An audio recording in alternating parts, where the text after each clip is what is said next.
vamos dar início a mais um HCB Mais Ciência.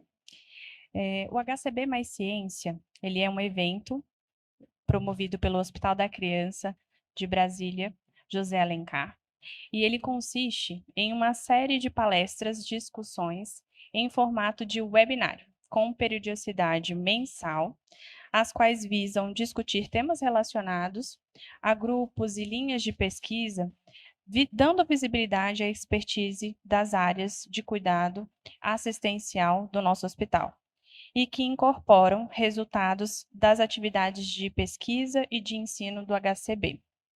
O objetivo desse projeto é dar aos funcionários do HCB e também ao público externo a oportunidade de conhecer o que está sendo feito na instituição, pelos diferentes grupos de pesquisa relacionados às atividades assistenciais.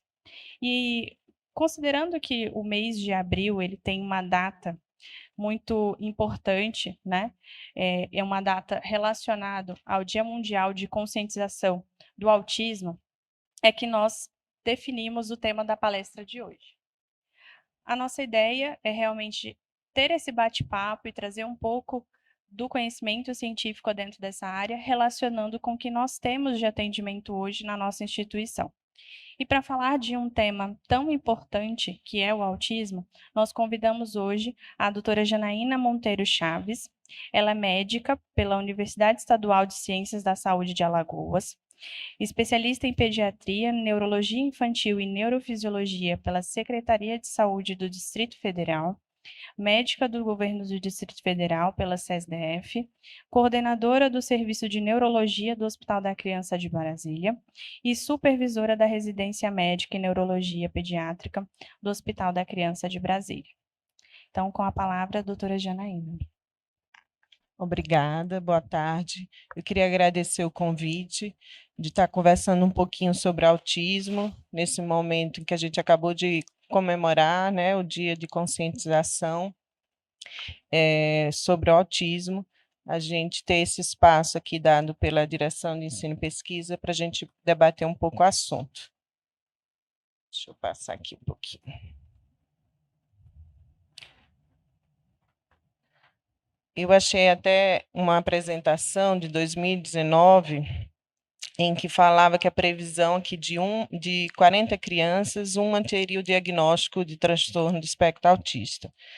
Hoje em dia, que a gente está em 2022, essa estatística mostra que a gente já está numa previsão de 1 para 44.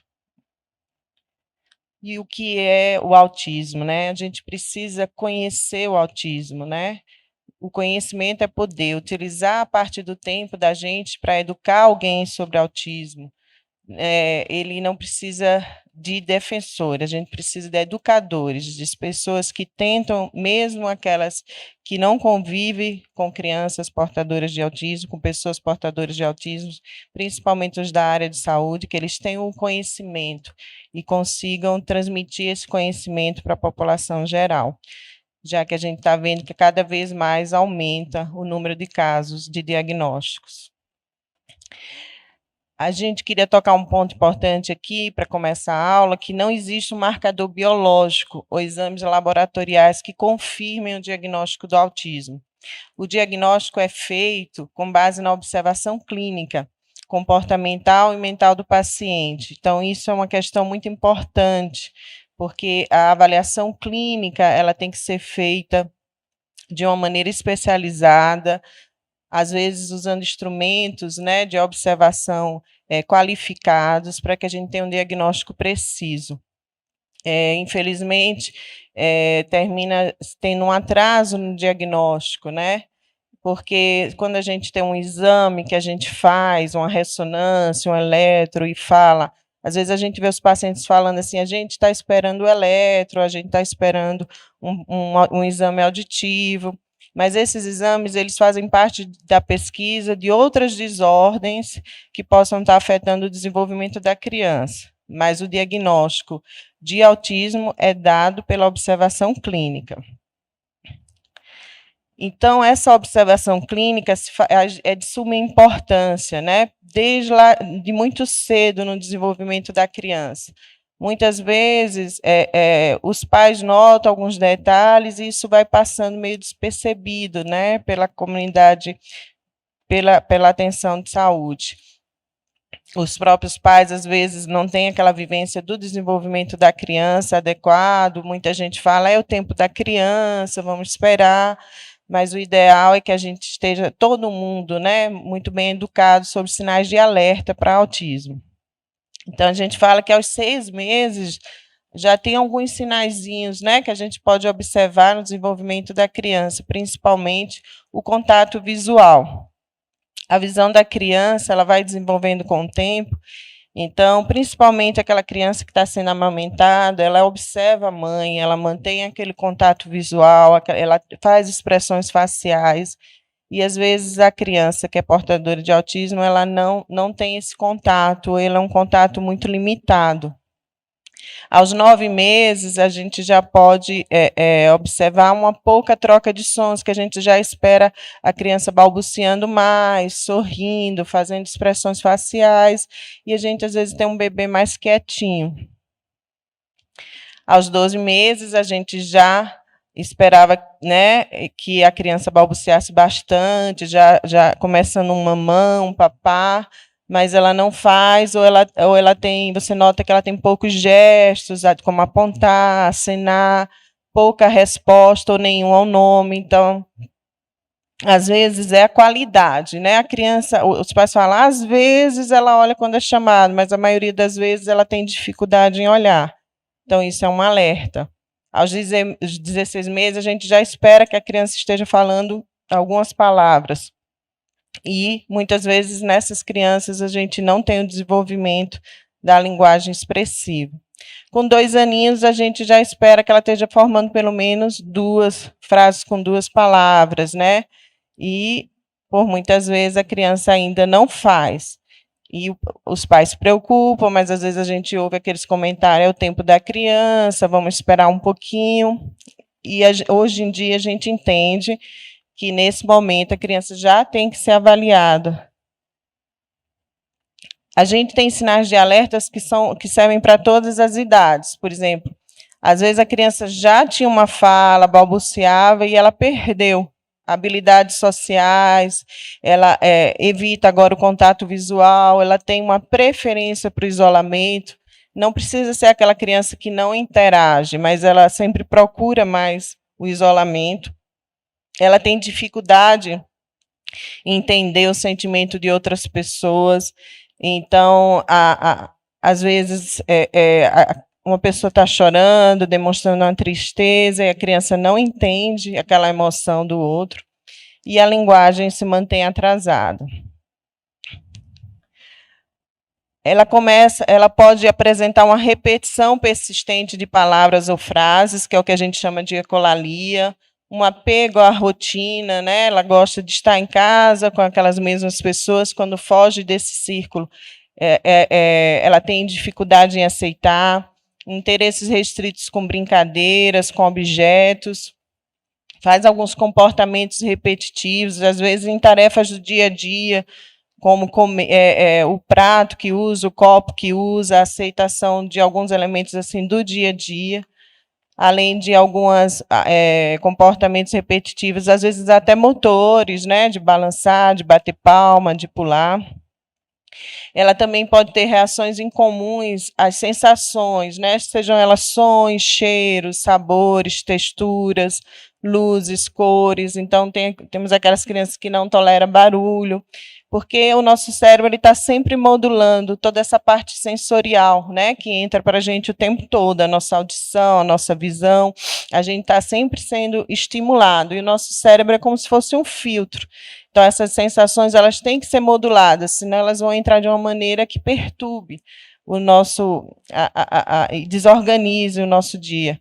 Então, algumas crianças demonstram ter dificuldade em sujar as mãos, em pisar descalço, em tolerar alguns tipos de sons. Então, são sinais que a gente tem que estar sempre em mente e poder repassar isso para a comunidade geral. Então, como eu falei, o diagnóstico ele é clínico, ele é baseado na observação clínica. Hoje a gente usa o DSM, que é um Manual de Saúde Mental, que é publicado pela Associação Americana de Psiquiatria. Então, os critérios eles facilitam e dão uniformidade ao diagnóstico das doenças mentais como um todo. Em 2013, foi lançada a revisão desse manual, que a gente chama de DSM-5, que propôs uma nova classificação e passou a se usar o termo transtorno do espectro autista, que foi sugerido, então, um termo único para englobar os tipos de autismo. Ela unificou, simplificou os critérios na tentativa de facilitar os diagnósticos. Então, antes, no DSM-4, a gente tinha alguns termos como transtorno autista, transtorno de Rett, o Asperger, e hoje no DSM-5 engloba todos esses tipos e classifica-os em nível 1, 2 e 3, dependendo principalmente da autonomia dessa criança. A gente tem o CID-10, que também foi reformulado agora em 2022, que passa a manter, agora a gente usa a nomenclatura do CID-11. Então, nessa definição atual do DSM-5, define o autismo como uma desordem do espectro autista, onde se tem um conjunto de critérios que podem impactar nas áreas de comunicação social, comportamento, flexibilidade e sensibilidade sensorial, que é os conceitos de um pouquinho do que a gente falou anteriormente. Então, o marcador de gravidade é baseado principalmente no grau de comprometimento, no que se refere à deficiência intelectual e linguagem. Então, quando a gente fala espectro, indica que não existe uma maneira única do autista ser. Fatores genéticos e ambientais influenciam no conjunto de facilidades e desafios que cada indivíduo vai ter, podendo ser altamente hábil em algumas atividades ou mesmo severamente comprometido em outras. Então, a gente tem aqui os critérios diagnósticos, que fala da comunicação e interação social. Então, eu tenho uma limitação na reciprocidade social e emocional, a limitação nos comportamentos não verbais utilizados para interação, porque a gente se comunica não só com a nossa fala, nossa linguagem expressiva, mas também com o nosso olhar, com o nosso gesticular. Então, tudo isso é a comunicação também não verbal. E aí você vê as crianças, elas têm déficit nessas áreas. Então, elas têm dificuldade em iniciar, em manter e entender relacionamentos. Então, por vezes, elas se relacionam, interagem, mas elas não conseguem manter esses vínculos. Então, pode variar desde uma dificuldade de se adaptar ao comportamento para se ajustar às diversas situações sociais do meio. Então, a linguagem, a quantidade em si da fala, a linguagem para a comunicação, que é, como eu falei, que ela entra até, inclusive, a questão corporal, a riqueza do vocabulário usado, se a gente tem a ecolalia, que é a repetição de palavras, de frases, a entonação, que faz parte da nossa comunicação também, a gente modula o nosso tom de voz, dependendo de onde a gente está, com quem a gente está conversando, dependendo do nosso estado emocional. Então, às vezes, você vê uma mesma entonação na fala, sem grandes modulações. Entender comandos simples, Então, a criança pega a bola, pega o lápis, e ela entendeu o comando que está sendo dado. A manutenção do olhar, se eu estou tentando a atenção da criança, eu estou me dirigindo a ela, a gente espera que ela olhe para a gente, que ela mantenha o olhar na gente, que está tentando uma comunicação, e a própria expressão facial que ela faz. A adequação do discurso, na hora dos diálogos das crianças maiores, se ela mantém o diálogo com uma coerência, se ela faz essa ligação adequada com quem ela está conversando, às vezes até o tempo da conversa, de esperar o outro falar, esperar responder. Todos esses são sinais que a gente tem que estar avaliando na hora de uma suspeita de autismo. A gente tem o outro item, que são padrões restritivos e repetitivos de comportamento, interesses ou atividades manifestados pelos seguintes aspectos: movimentos repetitivos e estereotipados no uso de objetos ou fala, insistência nas mesmas coisas, aderência a rotinas com inflexibilidade para se mudar, rituais de comportamentos verbais e não verbais, interesses restritos, que são anormais na intensidade, então, às vezes, são crianças que têm hiperfocos em determinados assuntos, como carro, dinossauro, e a ou hiporreatividade a estímulos sensoriais. Então, às vezes, a criança tem uma intolerância a barulho, mas tem uma tolerância maior à dor. Então, o que eu falei aqui de comportamentos repetitivos, então a gente tem as estereotipias, que em geral são movimentos rítmicos, motores, como bater palma, balançar as mãos, pular.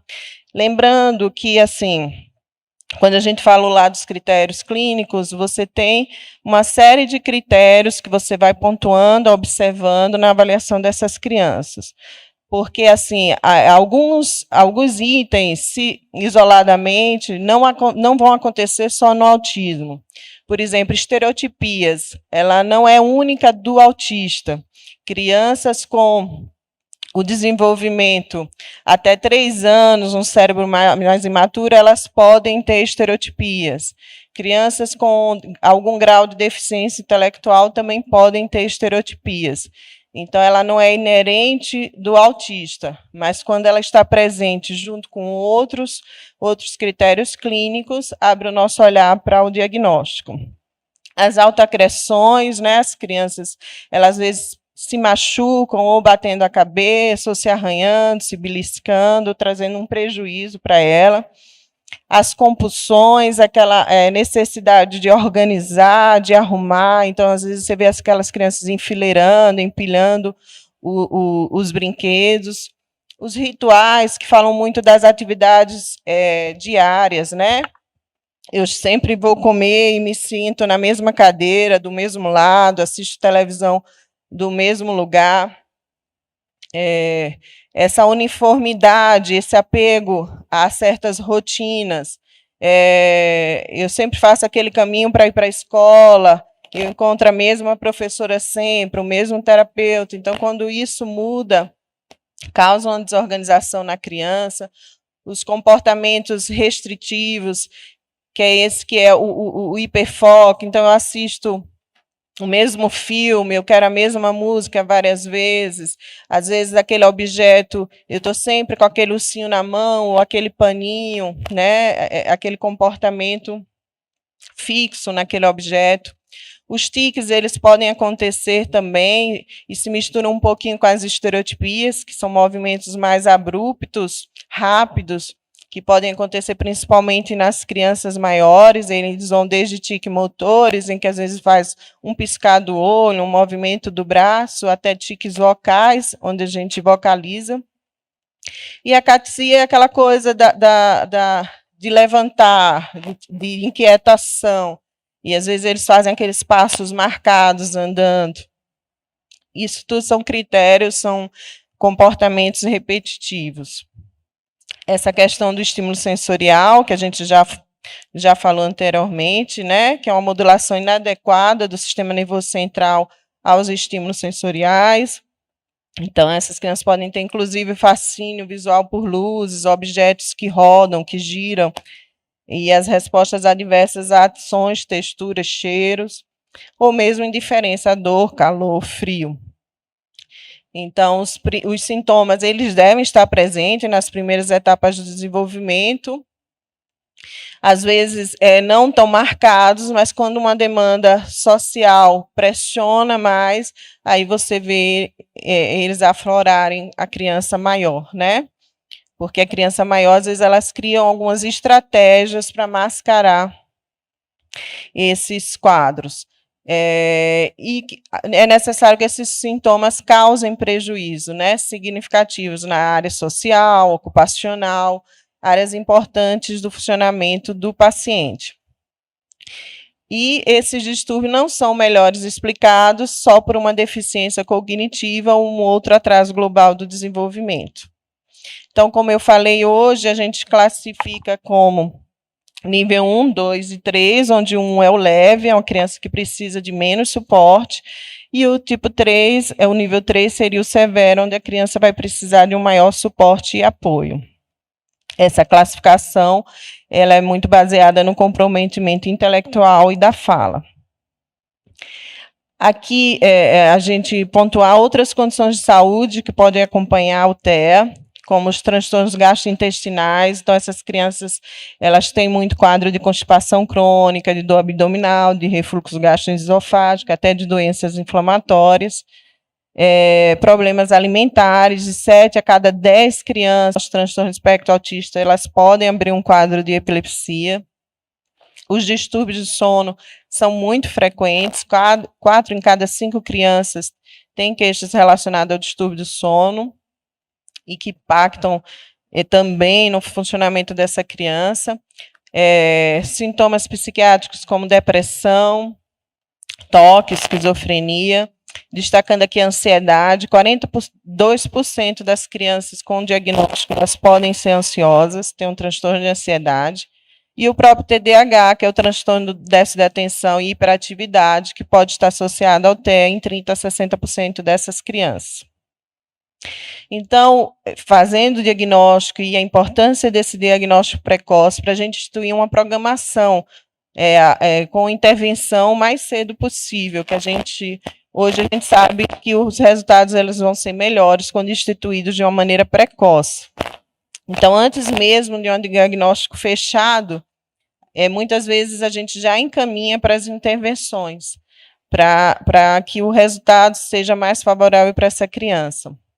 A inclusão da família é imprescindível, as intervenções psicossociais, e aqui eu queria salientar a importância da educacional, né, dos educadores, esse apoio, e aqui no DF a gente tem uma estrutura, lógico, sempre tem o que melhorar, né, e crescer, há algumas escolas com mais dificuldades que outras, mas a gente hoje ainda tem uma estrutura muito melhor que outras localidades no setor de ensino público, né, muitas vezes mais estruturado, para incluir essas crianças do que mesmo o privado, começando na educação precoce, que pega as crianças até 3 anos. Então, essas intervenções educacionais e comportamentais desempenham um papel central na abordagem que essa criança melhore sua comunicação, suas habilidades sociais, as brincadeiras, as competências para a vida diária, habilidades acadêmicas, comportamentos, interferir e mudar esses comportamentos inadequados. Então, a variedade de sintomas e níveis de funcionamento dos autistas que requer um tratamento individualizado, foi o que a gente falou antes. Às vezes a gente tem muito aquela coisa que é sempre do mesmo jeito. Cada criança deve ser avaliada de maneira individual e instituído o seu programa de uma maneira individual. E é um consenso que realizar a terapia o mais rápido possível, imediatamente após o diagnóstico ou mesmo na suspeita, faz toda a diferença para essas crianças. O treinamento dos pais, dos irmãos, de toda a rede envolvida é imprescindível. Então, aqui eu destaquei algumas intervenções que são todas avaliadas, assim, programadas através da análise do comportamento. Então, a gente tem o ABA, Análise do Comportamento Aplicado, que é uma das abordagens que tem evidências amplamente utilizadas e divulgadas das melhorias que as crianças alcançam após a intervenção. Então, ele vai ter um princípio de recondicionar o comportamento-alvo, dividir habilidades, atividades específicas em pequenos elementos e ensiná-los de maneira progressiva e sistemática através do reforço. O modelo Denver também é um dos modelos de desenvolvimento mais estudados, também é uma avaliação comportamental, assim como a ABA, mas os terapeutas se concentram em áreas deficitárias, incluindo a sequência de desenvolvimento de crianças neurotípicas. As intervenções visam criar um ambiente mais acolhedor, em geral, ambientes mais naturalistas, às vezes mesmo no domicílio da criança, envolvendo os pais como coterapeutas. O modelo Denver ele foi adaptado mais para crianças pequenas e pré-escolares. Aqui no hospital, eu queria, assim, a gente tem a diretriz do autismo, que teria o objetivo de fazer o diagnóstico do autismo. Como somos um hospital terciário, hoje a gente não faz reabilitação das crianças com esse diagnóstico. Nós acompanhamos aquelas crianças que têm comorbidades. Então, a criança que tem epilepsia, ela é acompanhada no nosso ambulatório. A gente tem crianças aqui com outras, assim, como síndrome de Down, crianças que têm doença neuromuscular, então elas ficam no ambulatório do HCB. Na ausência dessas comorbidades, essas crianças são encaminhadas para os centros especializados em reabilitação. Então, eu peguei um pedacinho das avaliações que foram feitas de novembro até hoje, foram 167 agendamentos. A gente, no primeiro atendimento, tem a anamnese, a avaliação dos critérios diagnósticos, é usada a escala CARS, e observada a interação da criança de uma maneira lúdica com o profissional. A avaliação com psicólogo, com terapeuta ocupacional, e no período de 6 semanas, após a primeira consulta no ambulatório, esse paciente retorna para a conclusão da avaliação e entrega do relatório. Então, temos uma equipe especializada, a neuropediatra Angélica Ávila coordena a equipe, juntamente com a psicóloga Ana Cedrin. Recentemente tivemos uma conquista, que foi o treinamento da psicóloga, onde o hospital nos facilitou esse treinamento no instrumento ADAS, e a gente ainda não tem o material para aplicar, mas a Ana já foi capacitada, que é um instrumento de padrão ouro para o diagnóstico do autismo. A gente tem a terapeuta ocupacional Jacimara Prado, e, quando necessário, a avaliação da psiquiatria, da neuropsicologia. Então, repetindo assim, hoje, no Hospital da Criança, nós fazemos, os pacientes são direcionados para a diretriz do autismo para o diagnóstico, e, após o diagnóstico, eles recebem um laudo, são encaminhados para os centros especializados em estimulação.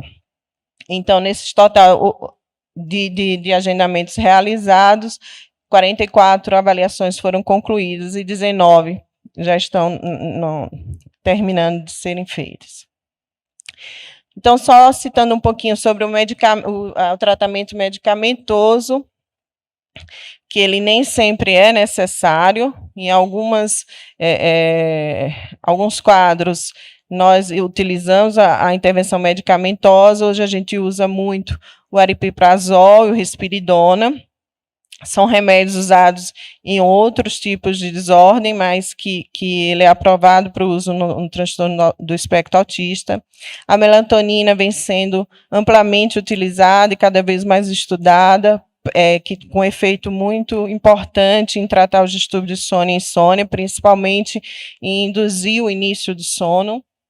O ácido valproico também tem sido utilizado para tratar as alterações de humor, mas os transtornos bipolares quando associados, além de convulsões quando presentes. Então, para concluir, a gente queria dizer que o transtorno do espectro autista é uma condição vitalícia que pode resultar de diferentes fatores genéticos e ambientais. Os fenótipos, o modo, como isso se apresenta, vai variar consideravelmente de uma pessoa para outra, complicando o diagnóstico e as estratégias de tratamento. Embora resultados significativos tenham sido alcançados no diagnóstico de TEA, a gente não tem um marcador, como eu falei, um exame que faça esse diagnóstico. Então, a avaliação clínica especializada ela tem que ser direcionada logo. Ao longo dos anos, as ferramentas aumentaram. A identificação precoce, ela permite selecionar uma intervenção adequada para melhorar a comunicação, as habilidades sociais de vida e reduzir os comportamentos desadaptativos e as comorbidades dessas crianças. E aqui, o que a gente sempre salienta, desde sempre, é um conceito do Ministério da Saúde, e a gente, cada dia que passa, tem a certeza disso, que o cuidado da saúde da criança tem que ser feito por meio de acompanhamento do desenvolvimento infantil nos primeiros anos de vida. É tarefa essencial para a promoção à saúde, prevenção dos agravos, identificação de atraso no desenvolvimento neuropsicomotor, O cuidado integral e articulado, ele tem que acontecer entre os serviços de atenção básica e especializado de saúde, o SUS, e aí sim possibilitará a conquista de uma maior funcionalidade das crianças que apresentam alguma deficiência, possibilitando um futuro com mais autonomia e inclusão social. E é isso. Obrigada, doutora Janaína. Eu vejo o Hospital da Criança realmente como uma oportunidade e eu fiquei curiosa para saber se existe hoje no DF algum programa específico para as escolas ou para outros cenários fora do hospital. A senhora sabe me dizer se existe algum programa específico? Que eles são incluídos no sistema de ensino especial, né? Então, essas crianças, elas têm direito à turma reduzida, muitas vezes a presença do monitor. Então, é como eu te falei, realmente a educacional, ela, hoje, das cidades do Brasil, né, aqui no DF a gente tem uma organização que a gente fica muito feliz da inclusão dessas crianças. O que você falou do multidisciplinar, é imprescindível mesmo que essa criança seja avaliada por uma equipe multidisciplinar, principalmente naqueles casos que fica mais difícil definir. Como eu falei, tem uma variabilidade muito grande de apresentação desses sintomas. Então, o hospital entendeu a importância de manter a diretriz para realizar o diagnóstico, para que isso não seja mais tardio, né, trazendo mais prejuízo para a criança, mas a gente tem encaminhado os pacientes para os centros especializados em reabilitação, que são os CER, né, que funcionam em Taguatinga, no CEAL. A gente tem o hospital de apoio, que também absorve essa demanda, mas ainda falta muito, né? Principalmente nessa parte multidisciplinar de reabilitação. Sim, e é interessante a gente conhecer esses outros espaços, né?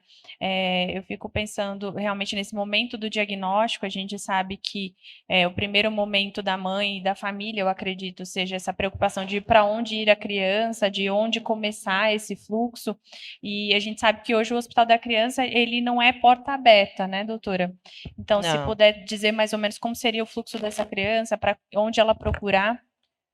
Então, aí a criança é avaliada pelo médico de família, ele que vê os sinais de alerta, né? A gente espera que seja avaliado pelo médico de família.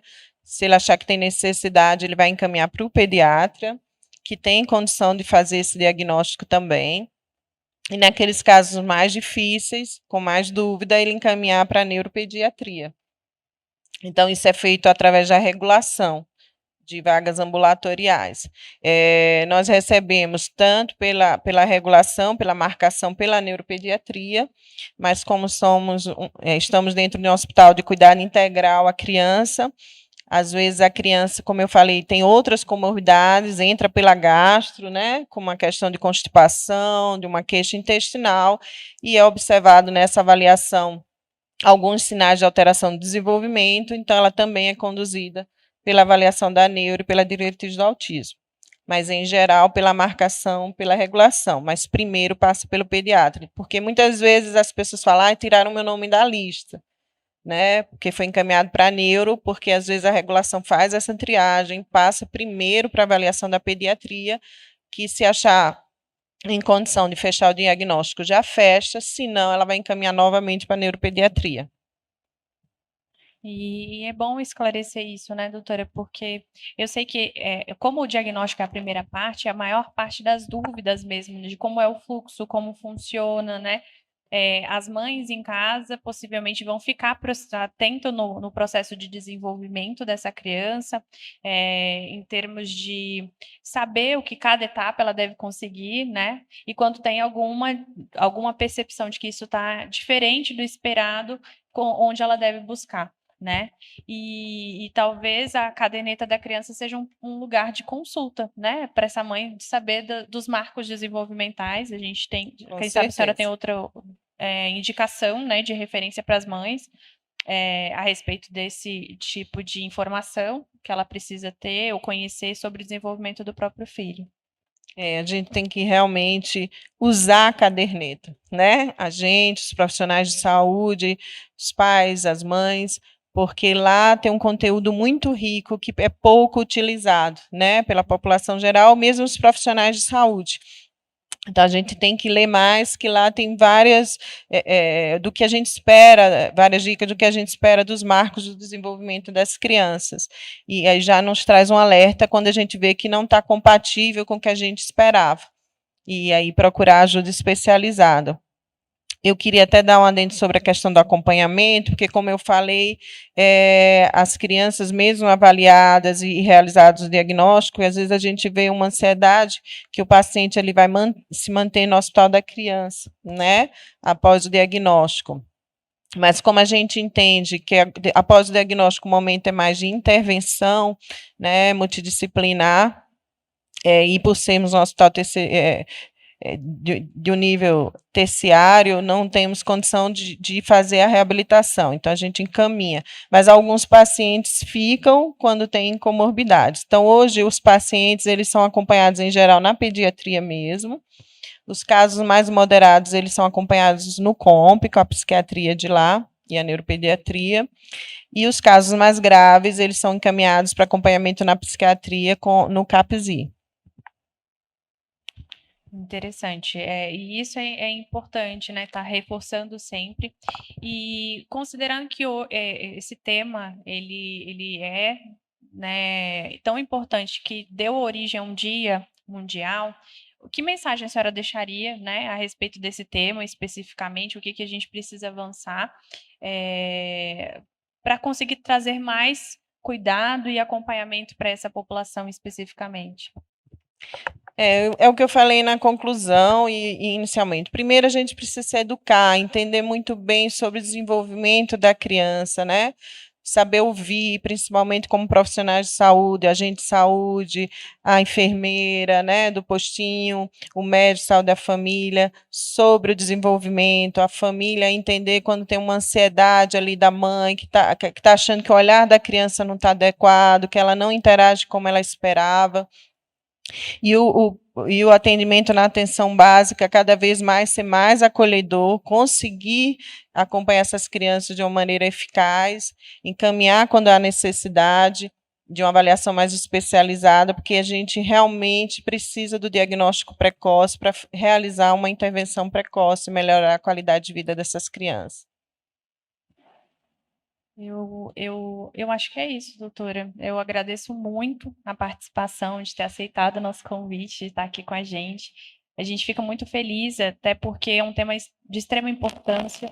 Muitas pessoas não sabem ao certo o que é, outras pessoas negam também, porque eu, particularmente, já tive experiência pessoal de que as pessoas, não, é normal, é esperado, é o jeitinho dela, né?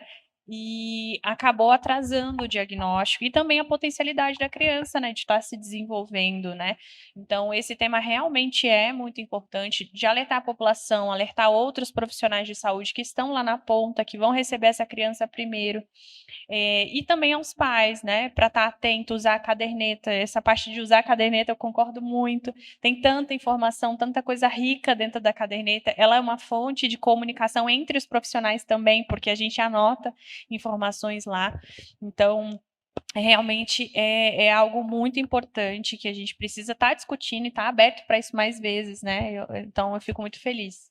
Sim, a gente desapegar um pouquinho de estereotipos, né, pré-formados, que a criança autista é aquela que não fala, é aquela que é agressiva, é aquela totalmente isolada. Não é assim, né? A variabilidade é grande, então, às vezes, não é o não fazer, é a qualidade, como é que faz. Eu falo tudo, mas como é que eu faço a minha conversa, o meu diálogo, a minha interação com o outro? Né? Então, a gente desapegar um pouquinho do que a gente tinha em mente, né? E abrir os nossos conceitos para poder estar mais atento a esse diagnóstico e prestar uma intervenção mais precoce. Eu que agradeço a oportunidade de conversar um pouquinho, né? Então, a gente fecha mais essa sessão do HCB Mais Ciência com um tema extremamente relevante. Agradeço muito a participação das pessoas que estiveram online, acompanhando a gente. Informo que esse vídeo, né, ele vai estar disponível no nosso canal, então quem não conseguiu assistir hoje vai poder assistir novamente depois, e que realmente seja um momento de a gente estar disseminando o conhecimento, a ciência, e também informando a população a respeito do assunto. Muito obrigada a todos, obrigada, doutora Janaína, mais uma vez, e até breve.